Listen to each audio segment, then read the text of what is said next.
Correct. So going back to that conversation, you're doing the cheerleader thing in college, you get tons of skills from this, you graduate, you get this job with a staffing company, and you've gotten all these great skills. How do you go from there to owning your own business? Yeah, well, I was really, really blessed on multiple fronts. Number one, the job that I ended up landing in, as I was mentioning earlier, it's a Fortune 500 company that is international and has hundreds and hundreds of locations all around the world. And I was promoted 7 times in 8 years. So I ended up going from being a producer to managing many branches from New York City, White Plains, New York, all the way down through the Carolinas, and then doing like guest trainings all over the country. And where were you living at the time? I was living in Westchester, Pennsylvania. Where are you from? The Northeast, from Pennsylvania. Okay. Yeah. And so for me, I was really blessed because I had already learned how to build and run a business, because that's what I was already doing.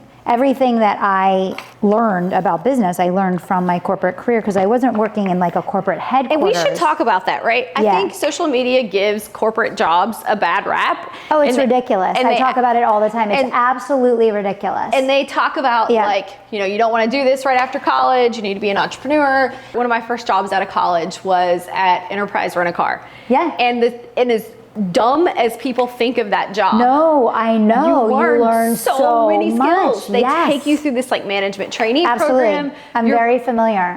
You're paid based off of the performance of the store that you're managing. Their model is very similar to the model of the company that I work for. Exactly. So you get all of these transferable skills. Does the job suck a little bit when you first come out of college because you feel like maybe I'm not doing a lot? Yes, but that's because you don't realize the skills that you're learning. 1,000%. Skills that would take you so much longer if you had to stumble through that on your own, starting a business at 20 years old. I talk about it all the time. I think, number one, I think it's stupid and ridiculous to discredit your past work experience, because it's so important. It's what gives context to whatever you're doing now. But also, I think that's really doing people a disservice to say, oh, don't get a job, or don't ever work for a company, or don't work for a corporation, because clearly a $1 billion company has figured something out that maybe you should try to learn from. And it doesn't mean that we think everything they do is amazing, 100%. but there are for sure some transferable skills. 100%. And if nothing, you learn what you don't want to do. I still use them every day. I mean, that's how I learned how to read a P&L. It's how I learned how to set and lead to KPIs. It's how I learned how to build and manage and coach a sales team.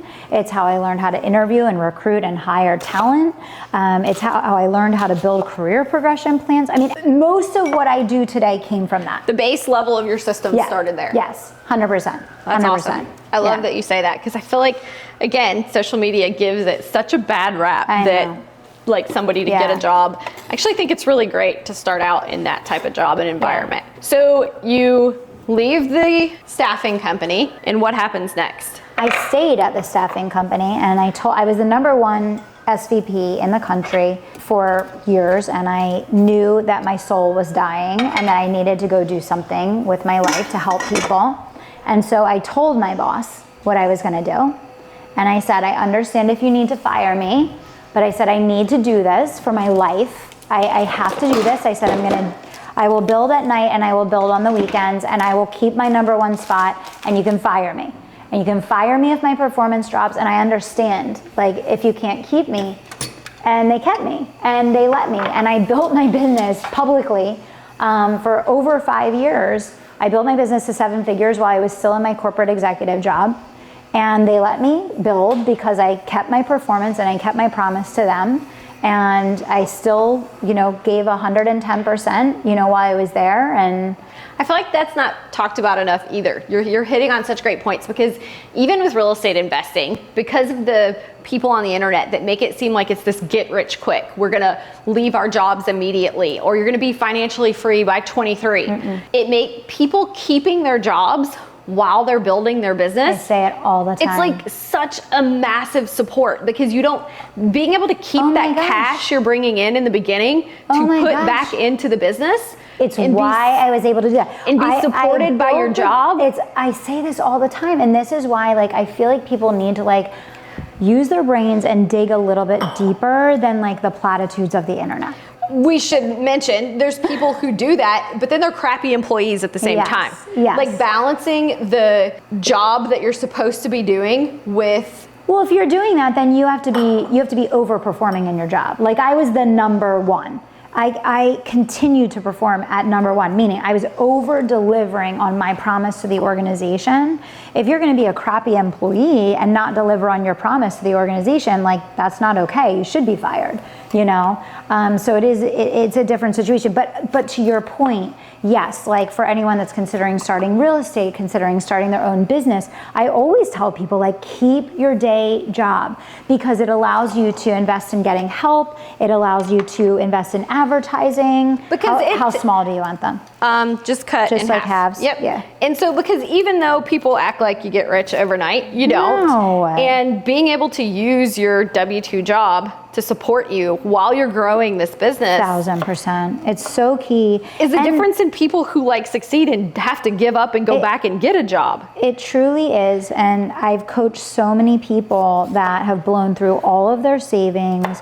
They've put themselves in such a compromised and desperate position in their life because they went all in too soon and they didn't give themselves a runway. And what a lot of people don't understand is that even when you start making money in your business, it doesn't matter what kind of business it is, even when you start making money, if you want the business to grow, you have to be able to have money to put back into the business. Yeah, you can't keep all the money right away. If you put yourself in a position where you have to take every dollar out of the business in order to survive, then you're going to kill the business. You're killing the business because instead of you, it's like a plant.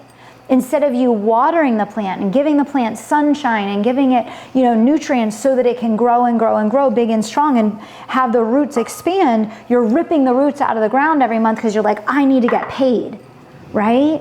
And I just think a lot of people don't. Well, we're not saying profit isn't important because while profit is important. Profit is super important. But what I'm saying is do you want to keep 100% of 50 cents or do you want to keep 50% of $50,000, right? Because if you're trying to squeak every dollar out of this itty bitty little baby business that is just getting started versus having a balanced approach of reinvesting for growth, you're going to kill it. So for the person out there who's like, I'm dying to start my business, I don't want to be in this corporate culture anymore, just like you were feeling, how would you tell them to get started?